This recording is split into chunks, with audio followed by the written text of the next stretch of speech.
Assalomu alaykum hurmatli tomoshabinlarim. Bugun siz bilan juda muhim, har bir keksa yoshdagi fuqaroni, ayniqsa umrining katta qismini mehnatga bag'ishlagan insonlarni bevosita qiziqtiradigan masalani chuqur muhokama qilamiz. Bu ma'lumotlar sizning yoki ota-onangizning nafaqasini sezilarli darajada oshirish imkoniyatini berishi mumkin. Agar siz 1997 yilgacha ish stajiga ega bo'lsangiz, ushbu video siz uchun hayotiy ahamiyatga ega. Shuning uchun videoni oxirigacha diqqat bilan tomosha qiling. Hoziroq kanalimizga obuna bo'lib, videoga like bosishni unutmang. Bu bizga bunday muhim ma'lumotlarni ko'proq odamlarga yetkazishga yordam beradi. Muammoning mohiyati. Ilgari qanday edi va hozir nima o'zgardi? Keling, avvalo muammoning ildiziga sho'ng'iymiz. Sovet ittifoqi davrida, ya'ni 1991 yilgacha bo'lgan davrda nafaqa hisoblash tizimi hozirgidan mutlaqo boshqacha edi. O'sha paytda mavjud bo'lgan mehnat staji va ish haqi bo'yicha hisoblangan nafaqalar bugungi kunda ko'pchilik uchun yetarli emasdek tuyulishi tabiiy hol. Sababi yillar davomida iqtisodiy o'zgarishlar, inflyatsiya va yangi ijtimoiy siyosatlar joriy etildi. Ko'p hollarda o'sha davrdagi mehnat staji to'liq yoki adolatli tarzda hisobga olinmagandek tuyulardi. Bu esa adolatsizlik hissini uyg'otishi mumkin edi. Chunki inson umrining eng sarmas'ul yillarini davlat rivojiga bag'ishlagan bo'lsa-da, uning mehnati bugungi kunda to'liq e'tirof etilmayotgandek ko'rinadi. Hozirgi kunga kelib, O'zbekiston hukumatı bu masalaga alohida e'tibor qaratdi. Eski tartibda hisoblangan nafaqalarni qayta ko'rib chiqish. Ayniqsa 1991 yilgacha bo'lgan mehnat stajini inobatga olgan holda nafaqalarni oshirish bo'yicha muhim qarorlar qabul qilindi. Gap shundaki, endilikda 1991 yilgacha bo'lgan mehnat staji uchun maxsus koeffitsiyentlar qo'llanilishi. Ya'ni bu davrdagi ish staji ancha qimmatliroq deb hisoblanishi ko'zda tutilgan. Bu degan o'sha paytda olgan maoshingiz, o'sha paytdagi mehnat sharoitingiz va stajingiz bugungi kunda sizning nafaqangizga yanada ijobiy ta'sir ko'rsatadi. Bu esa yillar davomida yig'ilib qolgan savollarga javob berib, ko'plab pensionerlarning hayotini yaxshilashga qaratilgan muhim qadamdir. Avvallari bu davr shunchaki bir qator yillar sifatida qaralgan bo'lsa, hozirda uning o'ziga xos qiymati, o'ziga xos og'irligi borligi tan olinmoqda. Ashtirish eng asosiy qism. Bilishingiz kerak bo'lgan eng muhim jihatlar kimga taalluqli va kimga emas. Endi ushbu masala kimlarga tegishli ekanligini va qanday mexanizmlar orqali nafaqa oshirishini batafsil ko'rib chiqamiz. Nimalarni bilishingiz kerak? Eng avvalo tushunib olish kerakki, 1991 yilgacha bo'lgan mehnat stajini qayta baholashda asosiy e'tibor o'sha davrdagi ish haqi miqdori va mehnat staji davomiyligiga qaratiladi. Hukumat tomonidan qabul qilingan yangi me'yorlarga ko'ra 1991 yil 1 yanvargacha bo'lgan davrdagi ish haqi miqdorlari va mehnat stajiga alohida koeffitsiyentlar qo'llaniladi. Bu koeffitsiyentlar o'sha davrdagi ish haqining bugungi kundagi qadriyatiga mos kelishini ta'minlashga yordam beradi. Masalan, agar siz 1960 yillarda nisbatan yuqori maosh olgan bo'lsangiz, bu sizning nafaqangizni hisoblashda sezilarli ustunlik berishi mumkin. Bu tizim orqali o'sha davrda mehnat qilgan fuqarolarning mehnat stajiga e'tibor qaratiladi va uning bugungi kundagi ahamiyati qayta baholanadi. Oldinlari bu staj shunchaki umumiy staj tarkibida hisoblangan bo'lsa, endi unga alohida qadriyat beriladi. Shuningdek, bu davrning uzoqroq bo'lishi, ya'ni ko'proq yillar ishlagan bo'lishingiz nafaqa oshishiga yanada ko'proq ta'sir qiladi. Astos kimlarga tegishli, kim tashvishlanishi kerak? Bu imkoniyat birinchi navbatda 1991 yil 1 yanvargacha kamida bir kun bo'lsa ham mehnat stajiga ega bo'lgan barcha fuqarolarga taalluqlidir. Ayniqsa quyidagi toifadagi shaxslar uchun bu yangilik juda muhim. B. Uzoq yillar davomida ishlaganlar. Astirish, agar siz 1991 yilgacha uzoq muddat, masalan 10-20 yil yoki undan ko'proq ishlagan bo'lsangiz, bu sizning nafaqangizga eng katta ta'sir ko'rsatishi mumkin. Chunki stajning har bir yili ushbu koeffitsiyentlar yordamida yanada qiymatliroq bo'ladi. 2 asr o'sha davrda yuqori maosh olganlar. Agar sizning mehnat daftarchangizda yoki arxiv hujjatlarida 1991 yilgacha bo'lgan davrda nisbatan yuqori ish haqi ko'rsatilgan bo'lsa, bu ham nafaqa oshishi uchun juda muhim omil bo'ladi. Koeffitsiyentlar aynan shu ish haqi miqdoriga nisbatan qo'llaniladi. 30 asr hozirda past nafaqa oladiganlar, agar sizning hozirgi nafaqangiz siz kutgandan ancha past bo'lsa, aynan ushbu qayta hisoblash siz uchun katta yordam bo'lishi mumkin. Ba'zida eski hisoblash usullari tufayli nafaqa miqdori adolatsiz past bo'lishi mumkin edi. Asterisk kimlarga taalluqli emas, kim tashvishlanmasligi kerak. Bu yangilik hammaga ham sezilarli darajada ta'sir qilmasligi mumkin. 1990 yildan keyin mehnat faoliyatini boshlaganlar. Agar sizning barcha mehnat stajingiz 1990 yildan keyingi davrga to'g'ri kelsa, ushbu qayta hisoblash sizga tegishli emas. Sizning nafaqangiz hozirgi qonunchilik asosida hisoblanadi. Ikki sastaj hozirgi nafaqasi yuqori bo'lganlar, agar siz maxsus imtiyozlar, unvonlar yoki juda yuqori lavozimlarda ishlaganingiz uchun allaqachon yuqori nafaqa olsangiz, ushbu qayta hisoblash sizning nafaqangizga katta o'zgarish kiritmasligi mumkin. Garchi stajingiz bo'lsa ham allaqachon maksimal darajaga yaqin nafaqa olayotgan bo'lishingiz ehtimoli bor. Asli real hayotiy misollar. Keling, tushunarli bo'lishi uchun bir nechta aniq misollarni ko'rib chiqaylik. Astris misolbek Ahmad aka yuqori ish staji va maoshli. Ahmad aka 1970 yildan 2000 yilgacha uzluksiz ishlagan. Uning eng sarmas'ul yillari 1970-1990 yillariga to'g'ri keladi. Aynan shu davrda u muhandis bo'lib ishlagan va o'sha payt uchun juda yaxshi hisoblangan 202 so'm maosh olgan. Hozirda Ahmad akaning nafaqasi taxminan 25 million so'm. Pensiya jamg'armasi mutaxassislari uning 1970-1990 yillardagi stajini qayta hisoblaganlarda o'sha davrdagi maoshi va stajiga maxsus koeffitsiyentlar qo'llashdi. Natijada uning o'sha davrdagi nominal maoshi bugungi kunda 5-2 barobar qimmatliroq deb baholandi. Bu esa Ahmad akaning nafaqasini oyga qo'shimcha 300-400 ming so'mga oshirish imkonini berdi. Uning yangi nafaqasi endi imtaki 90 million so'mni tashkil etadi. Bu yerda asosiy omil uzoq muddatli mehnat staji va o'sha davrdagi nisbatan yuqori ish haqi. Asli misol 2. Shahnoza opa o'rta ish staji va maoshli. Shahnoza opa 1985 yildan 2005 yilgacha ishlagan. Uning 1990 yilgacha bo'lgan staji atiga 6 yilni tashkil etadi. Bu davrda u oddiy ishchi sifatida oyga 1020-1040 so'm maosh olgan. Uning hozirgi nafaqasi 22 million so'm. Shahnoza opaning staji qayta hisoblanganda 1995-1991 yillardagi staji uchun ham koeffitsiyentlar qo'llandi. Lekin Ahmad aka misolidagidek sezilarli o'sish kuzatilmadi. Chunki staj davomiyligi qisqaroq va maosh ham o'rtacha edi. Shahnoza opaning nafaqasi taxminan 1 ming so'mga oshirilib, 3 million so'm bo'ldi. Bu ham yoqimli bonus. Ammo Ahmad akaning misolidagi kabi dramatik o'zgarish emas. Bu misolda ko'ramizki, qisqaroq staj va o'rtacha maosh ham ijobiy ta'sir ko'rsatadi, lekin miqdor jihatdan farq qiladi. Misol uchun Botirjon aka 1990 yildan keyin ishlagan. Botirjon aka 1995 yilda o'qishni tamomlab, shu yildan mehnat faoliyatini boshlagan. Uning butun mehnat staji 1991 yildan keyingi davrga to'g'ri keladi. Botirjon aka uchun ushbu yangi tartib umuman taalluqli emas, chunki uning eski staji yo'q. Uning nafaqasi hozirgi qonunchilikka muvofiq 1995 yildan keyingi ish staji va daromadlari asosida hisoblanadi. Asli misoldir nafaqaxo'r Nargiza opa yo'qotilgan hujjatlar bilan. Asli Nargiza opa 1975 yildan 1990 yilgacha maktabda o'qituvchi bo'lib ishlagan. Uning mehnat daftarchasi yo'qolgan. Lekin ish stajini tasdiqlovchi maktab arxiv hujjatlari, buyruqlar nusxalari va 2 nafar hamkasbining guvohliklari bor. Dastlabki nafaqa hisoblashda hujjatlar yetishmasligi sababli uning staji to'liq inobatga olinmagan bo'lishi mumkin edi. Biroq yangi tartibga ko'ra bunday holatlarda pensiya jamg'armasi mutaxassislari qo'shimcha hujjatlarni so'rab olishlari va guvohliklarni ham inobatga olishlari mumkin. Nargiza opa o'zining mavjud hujjatlari bilan murojaat qilgan edi.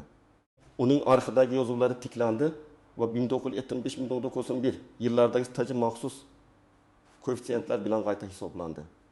Bu uning nafaqasini sezilarli darajada oshirdi. Chunki o'qituvchilarning maoshi o'sha davrda ham nisbatan yuqori bo'lgan. Asosiy qism qoidadan istisnolar, qaltis jihatlar va noaniq nuanslar har qanday tizimda bo'lgani kabi, bu yangi tartibda ham o'ziga xos istisnolar. E'tibor berish kerak bo'lgan qaltis jihatlar va noaniq nuanslar mavjud. Ularni bilish sizning ishingizni tezlashtiradi va keraksiz muammolarning oldini oladi. Yo'qotilgan hujjatlar va ularni tiklash. Eng ko'p uchraydigan muammolardan biri bu mehnat daftarchasi yoki ish haqi to'g'risidagi ma'lumotnomalarning yo'qolishi. Ko'pchilik eski hujjatlarga beparvo bo'lib, ularni yillar davomida saqlamagan bo'lishi mumkin. Agar sizda mehnat daftarchasi yo'q bo'lsa, xavotir olmang, hamma narsa yo'qotilgan degani emas. Sizning ish stajingizni tasdiqlovchi boshqa hujjatlar ham bor. Bular qatoriga ish joyidagi buyruqlar nusxalari, shaxsiy hisob varaqlar, mehnatga oid shartnomalar, arxiv ma'lumotnomalar kiradi. Agar ish joyingiz tugatilgan bo'lsa, uning arxivlari hududiy davlat arxivlarida saqlanishi mumkin. Pensiya jamg'armasiga murojaat qilganingizda ular sizga qaysi arxivga murojaat qilish kerakligi haqida yo'l yo'riq berishadi.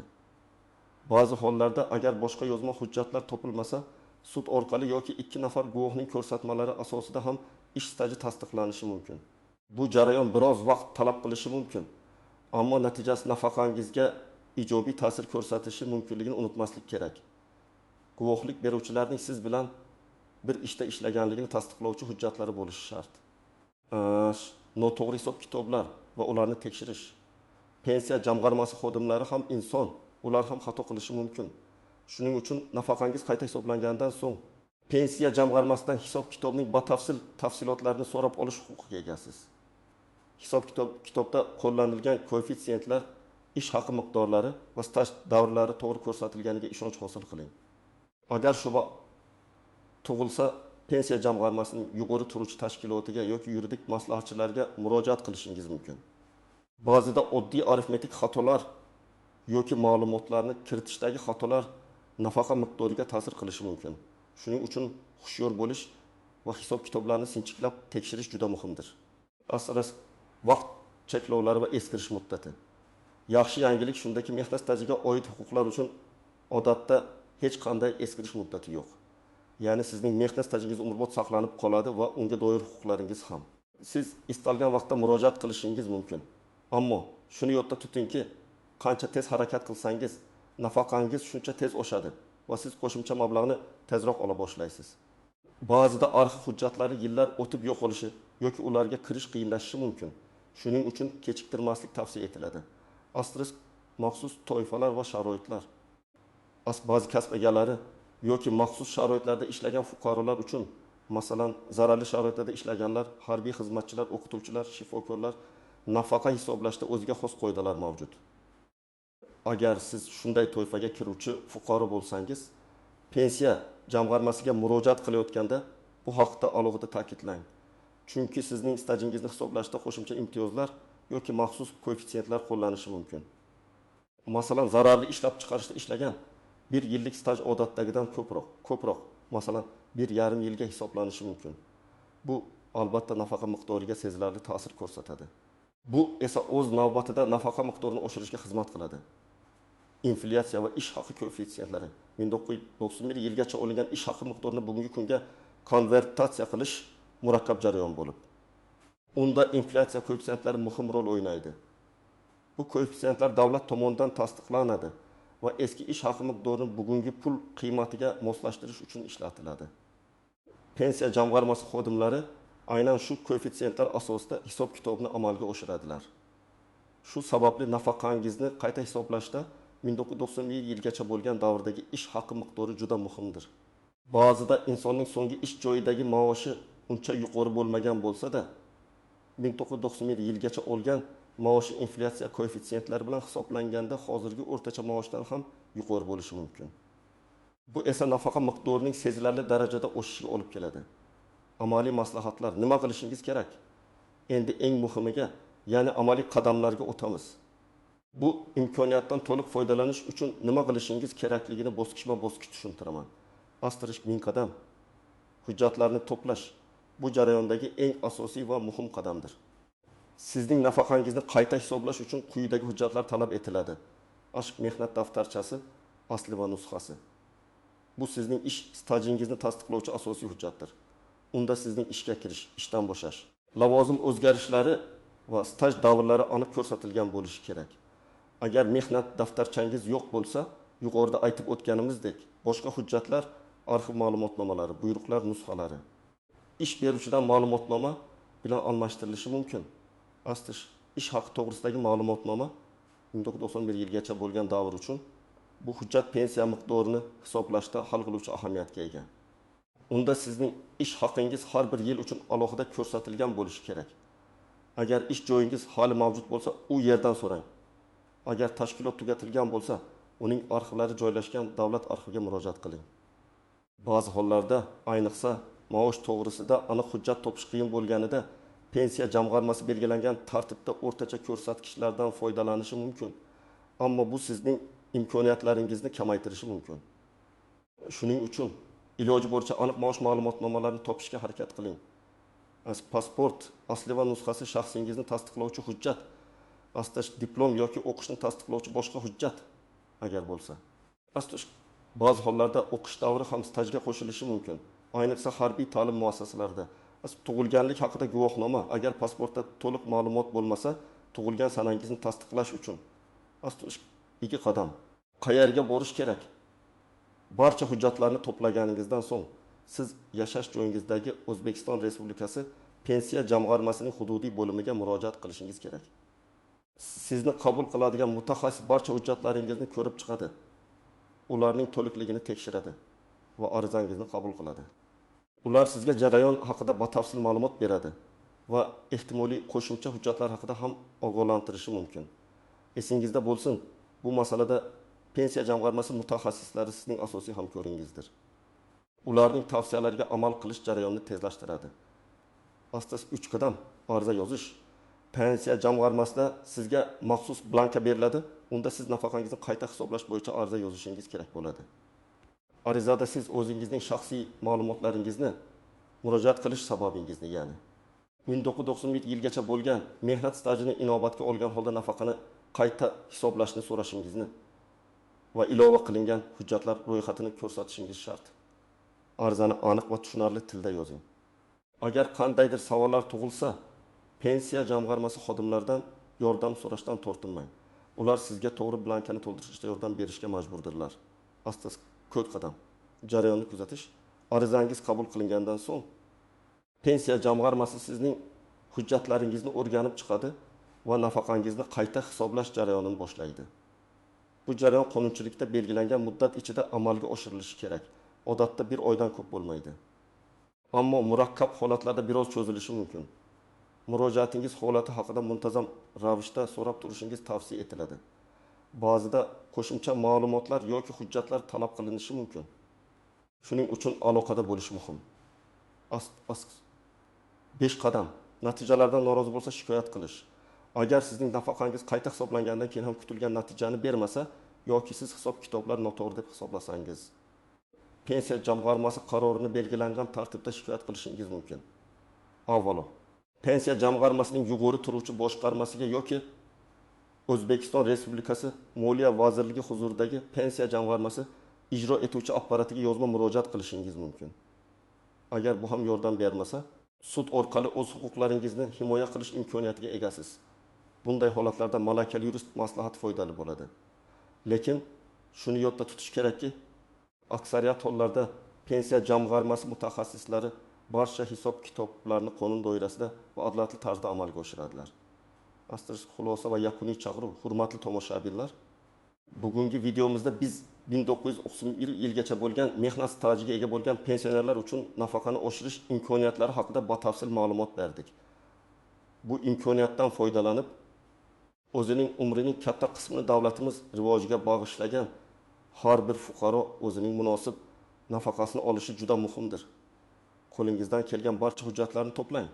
Pensiya jamg'armasiga murojaat qiling va o'z huquqlaringizni talab qiling. Bu jarayon sizga kutilmagan ijobiy natijalar berishi mumkin. Sizning fikringiz biz uchun juda muhim.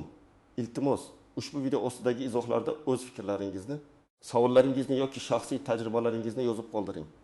Bu boshqa tomoshabinlar uchun ham foydali bo'lishi mumkin. Videoga like bosishni va kanalimizga obuna bo'lishni unutmang.